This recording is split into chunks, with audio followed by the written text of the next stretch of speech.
Bonjour, chers étudiants. Alors, je vais aborder la deuxième partie du cours de chimie descriptive et de chimie de coordination. Alors, dans cette deuxième partie, je vais commencer par rappeler ce que c'est la théorie du champ du ligand. On avait dit dans la première séance que la liaison de coordination est formée par une paire d'électrons donnés par un ligand à un métal capable de les recevoir. Bien sûr, quand je parle d'un métal, je parle d'un métal qui appartient au bloc D ou bien au bloc F. Pour un atome à l'état gazeux, les orbitales D sont dégénérées. Ça veut dire qu'ils ont le même niveau d'énergie. Mais à l'état solide ou en solution, et à l'approche d'un ligand, ces orbitales subissent un éclatement. On dit qu'on a fait une levée de dégénérescence. Alors, une levée de dégénérescence, je vais expliquer ça. Au sein d'un cristal ou dans un complexe, les orbitales D du cation ne réagissent pas de la même façon vis-à-vis du ligand. Ça dépend de leur orientation par rapport à l'axe ou par rapport aux orbitales du ligand. Alors, ainsi, lorsqu'une orbitale est dans la direction d'un ligand, celle-ci se trouve déstabilisée à cause des répulsions des nuages électroniques. À l'inverse, les autres sont stabilisés par rapport à l'interaction sphérique. Alors, je vais illustrer ça par un schéma pour donner plus d'explications. Alors, vous avez ici, comme j'ai dit, les orbitales D en l'absence de ligand, du champ de ligand. Et à l'approche du ligand, on a un éclatement avec une levée de dégénérescence qui est désignée par une énergie appelée delta. Ici, on a delta 0 parce qu'il s'agit d'un éclatement pour une structure octaédrique. Alors, on voit que, par exemple, pour les orbitales T de G, ou aussi appelées orbitales D epsilon, ces trois orbitales, par l'approche d'un ligand, voient leur énergie diminuer, c'est-à-dire qu'ils sont stabilisés. Au contraire, les orbitales EG ou D gamma, qui sont les orbitales dx carré, y carré et dz carré, voient leur énergie augmenter, c'est-à-dire ils sont déstabilisés. Ça veut dire que ces orbitales sont dans la même direction que les orbitales de ligand. C'est pour ça qu'on trouve une augmentation de l'énergie de 3/5 de delta 0. Alors, cette énergie de stabilisation du champ cristallin, c'est une énergie qui peut être déterminée en faisant des études UV visibles. La levée des dégénérescences, c'est-à-dire la séparation des orbitales D en fonction de la géométrie, entraîne une énergie de transition. Cette énergie de transition est responsable de la couleur des complexes. En effet, les électrons peuvent absorber un rayonnement en passant d'un niveau à un autre, et on absorbe souvent de la lumière visible et la couleur du complexe et la couleur complémentaire du rayonnement absorbé qui résulte de cette transition. Alors on a une autre mesure, une autre énergie qu'il faut prendre en considération, c'est l'énergie de stabilisation du champ cristallin. Alors, cette énergie de stabilisation du champ cristallin pour un octaèdre est donnée par la formule suivante.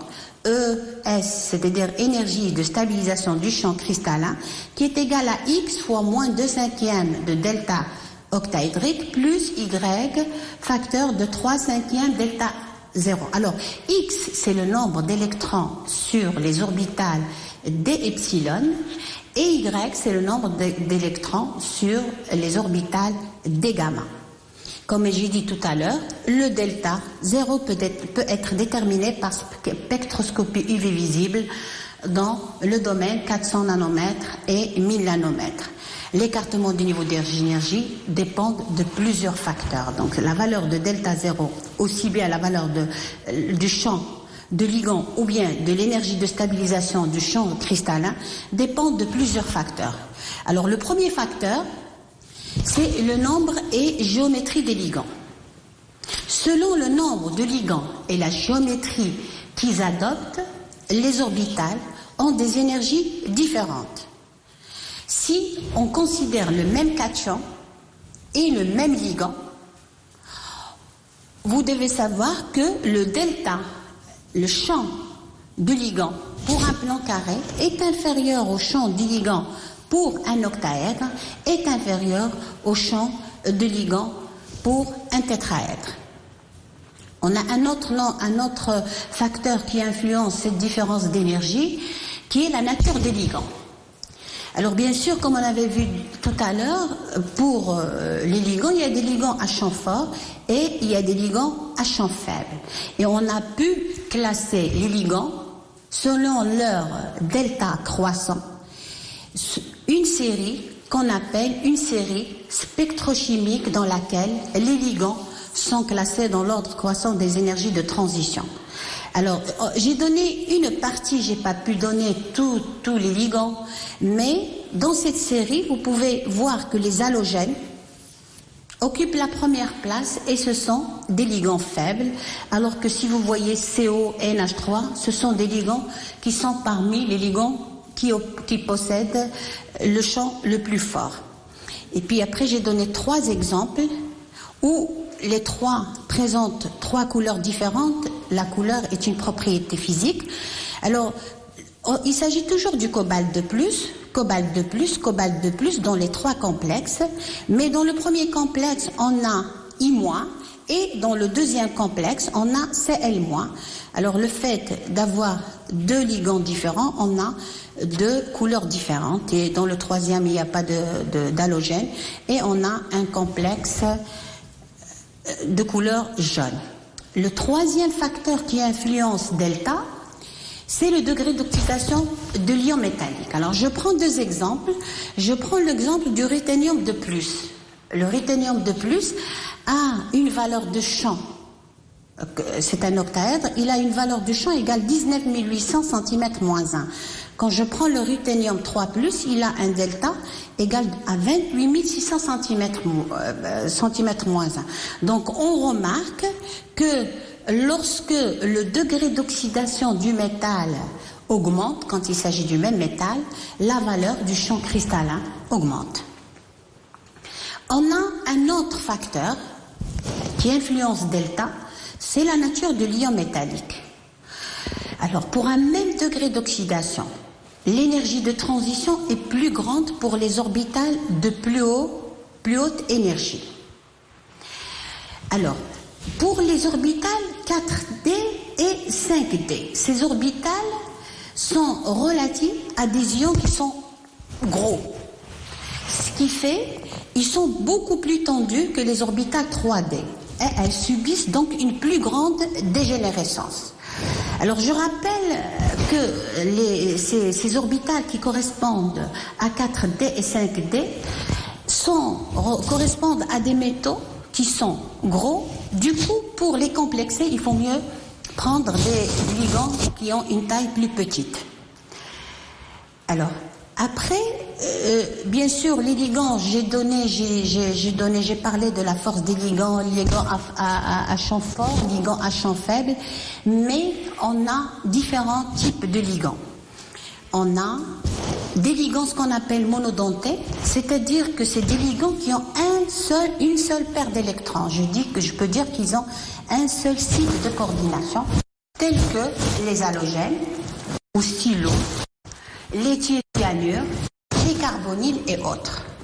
Et puis on a des ligands bidentés. Ces ligands bidentés, tels que la diamine, possèdent 2 sites de coordination et les 2 doublets d'azote vont être donnés simultanément au métal.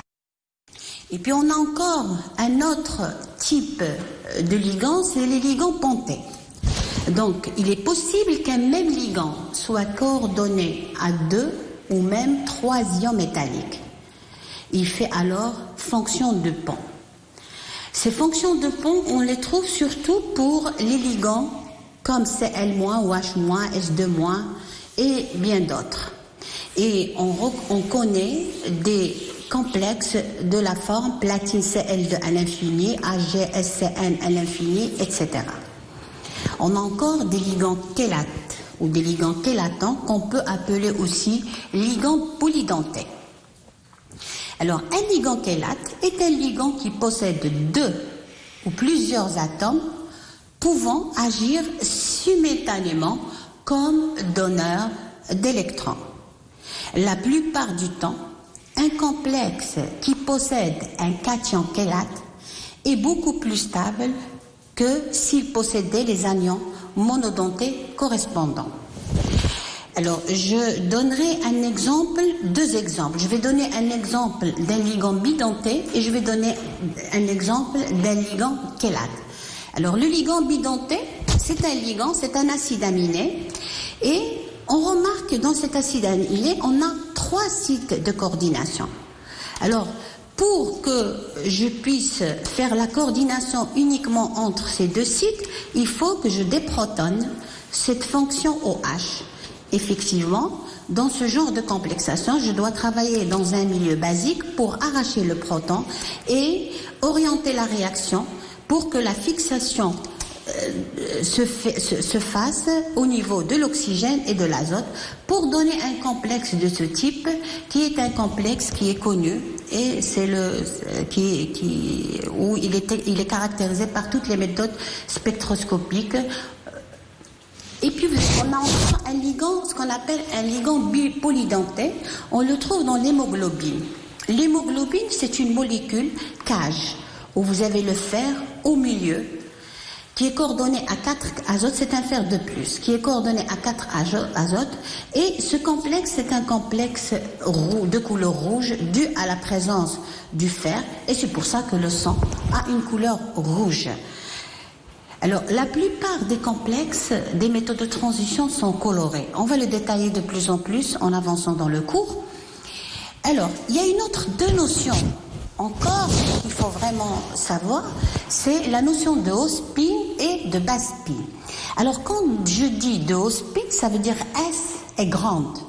Alors, lorsqu'on a S est grande, ça veut dire que le maximum de spin des électrons sont parallèles. Et on trouve que lorsqu'il y a le maximum de spins qui sont parallèles, c'est lorsqu'on a un champ de ligand faible. Donc on peut dire que lorsqu'on a un champ de ligand faible, on a un haut spin. Et les complexes qui possèdent un haut spin sont des complexes qui présentent des propriétés paramagnétiques. Par contre, pour les configurations ou pour les bas spins, c'est relatif au champ fort. Effectivement, quand on a 4, par exemple, électrons à placer, les 3 électrons viennent sur les orbitales d epsilon et le 4e, comme le champ est très fort, il ne peut pas transiter vers les orbitales d gamma, du coup, il vient et il s'apparie avec un électron et on a 4 électrons, 2 qui ne sont pas appariés et 2 électrons qui sont appariés pour donner et à ce moment-là, on a une structure bas spin. Alors, et après, donc, je vais donner un exemple d'un octaèdre avec une configuration D4.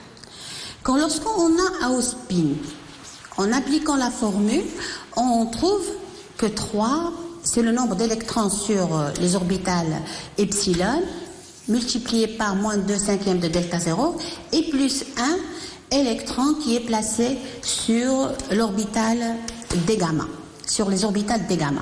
Pour le bas spin, la formule devient 4 électrons, dont 2 qui sont appariés, multiplié par moins 2 sur 5 delta 0, et vous avez les 2 électrons qui sont appariés. On ne doit pas négliger cette valeur qui est l'énergie d'appariement des électrons. Alors, dans ce genre, par exemple pour D4, si delta 0 est inférieure à l'énergie d'appariement des deux électrons, le complexe adoptera une configuration au spin. Alors, le P, comme je viens de le dire, est l'énergie pour apparier deux électrons. Cette énergie se compose de deux termes. Le premier terme, c'est la répulsion coulombienne intrinsèque qu'il faut surmonter pour forcer deux électrons à occuper la même orbitale. Le second facteur, important aussi, est la perte d'énergie due à l'échange pour adapter des spins parallèles pour respecter la règle de Hund. Alors, donc je peux récapituler et dire que le choix de la configuration dépend donc de la valeur relative de l'énergie de transition et de l'énergie d'appariement. Ainsi, pour des ligands dits à champ fort, c'est-à-dire qui engendrent une énergie de transition élevée, on adoptera plutôt une configuration basse spin. À l'inverse, pour un champ faible, on obtiendra plutôt une configuration à haut spin. Alors, comme j'ai dit tout à l'heure, j'ai dit que les complexes, la plupart des complexes sont des complexes des métaux de transition sont colorés, comparés alors au bloc S et P. La couleur est due à la transition entre les deux niveaux. Alors je vais expliquer. Lorsqu'on a un électron ici sur les orbitales d epsilon, cet électron absorbe une énergie pour transiter vers d gamma. Cette transition est responsable de la couleur de ces complexes. Alors pour cela, je vais donner un exemple concret de titane. Titane, ce complexe de titane est un complexe de couleur mauve, où vous avez le titane et au degré d'oxydation plus 3. Le titane 3+, et c'est un D1. Il possède un seul électron. Il a une structure octaédrique et les ligands sont les ligands neutres de H2O. Les orbitales d epsilon et d gamma sont séparées par une énergie delta E qui est delta octaédrique. L'excitation d'un électron de d epsilon vers d gamma nécessite l'absorption d'une énergie delta 0 qui correspond à une lumière dans la longueur d'onde et dans le visible. Il s'ensuit que le complexe est coloré. Alors, le spectre UV visible montre une fréquence égale 20 300 cm-1. La longueur correspondante, c'est une longueur exprimée en Armstrong qui est égale à 4930. Pour déterminer delta E qui est égal à H mu et qui est égal à HC sur lambda, delta E avec H c'est la constante de Planck et puis C c'est la vitesse de la lumière et puis lambda qu'on avait trouvé tout à l'heure qui est 9330 10 puissance moins 10 mètres. En faisant les calculs, on trouve une valeur de 4 10 puissance moins 19 joules. Pour une molécule gramme, on doit multiplier par le nombre d'Avogadro et on trouve une valeur de 243 kJ par mol. Donc, c'est possible de déterminer les énergies. Alors, comme j'ai dit tout à l'heure, quand il s'agit d'un complexe qui possède un électron ou plusieurs électrons célibataires, il y a la possibilité de transition et les complexes qui sont formés vont être des complexes colorés. Alors on va voir ce tableau où j'ai regroupé les différentes structures électroniques de D0 à D10. Alors quand je prends D0, surtout c'est des D0 titane 4 et scandium 3, ils ont une structure D0, il n'y a plus d'électrons et c'est des complexes qui sont incolores. Je prends aussi la 3D10, c'est le cas de Zen2+, et cuivre 1. Ils ont une configuration D10. Les 5 orbitales sont remplies, il n'y a pas possibilité de transition, ce qui fait que les complexes sont colorés. Par contre, quand je vois toutes les configurations électroniques de D1 à D9, on trouve que tous les complexes et tous les métaux sont colorés. Et on peut observer autre chose, c'est que lorsque je prends un métal à un degré d'oxydation donné, s'il est dans un autre degré d'oxydation, il ne va pas avoir la même couleur, il va changer de couleur. Alors, après, là, on va aborder ce que ça veut dire une liaison multiple. Comme tout à l'heure, j'ai marqué qu'il y a différents types de ligands, et parmi les ligands, il y a des ligands qui possèdent des doubles liaisons, ou triple liaison, ou des ligands qui possèdent des orbitales D. Alors dans ce cas, on aura une liaison, ce qu'on appelle une liaison multiple. C'est-à-dire que le ligand va donner, par la liaison sigma, une liaison de coordination ou une donation au métal, sa paire d'électrons, et au retour, le métal va subir un recouvrement axial avec les orbitales du ligand pour donner une liaison pi, ce qui donne une force à cette liaison. Alors je vais le mentionner sur un schéma. Ici, on a le métal avec ses orbitales D, ce que j'ai appelé des pi, et le ligand comme CO, l'alcyne, l'alcène, ce que vous voulez, qui possède une double ou une triple liaison. Et ce ligand possède des orbitales pi. Une liaison sigma qui sera assurée par la donation de paires d'électrons au métal, et au retour on aura un recouvrement latéral des orbitales P du ligand avec un recouvrement latéral des orbitales pi du métal, ce qui donne à un renforcement de cette liaison, et les complexes où on a ce genre de liaison sont des complexes stables. Même chose, si on prend des ligands qui possèdent par exemple le PF3, PR3, SR3, le soufre, le phosphore et AS sont des atomes qui possèdent des orbitales D. Du coup, vous avez ces orbitales D du ligand qui vont faire aussi un recouvrement latéral avec le métal, tout en ayant les électrons qui vont être donnés au métal par la liaison sigma, et on aura une liaison de rétrodonation. Alors, ces liaisons vont donner un caractère de stabilité au complexe correspondant. D'ailleurs, si vous regardez les éléments tels que le nickel 2, le cuivre 2, le cobalt 2, le cobalt 3 et le fer 3 se rencontrent très souvent dans la nature sous forme de sulfure et de séléniure, plutôt que sous forme d'oxyde. Ceci serait dû à la stabilité accrue provenant de l'existence des liens pi supplémentaires que ces éléments peuvent former avec les orbitales D du soufre, ou bien du phosphore, ou bien de l'arsenic. Je vous remercie de votre attention et je vous souhaite bon courage.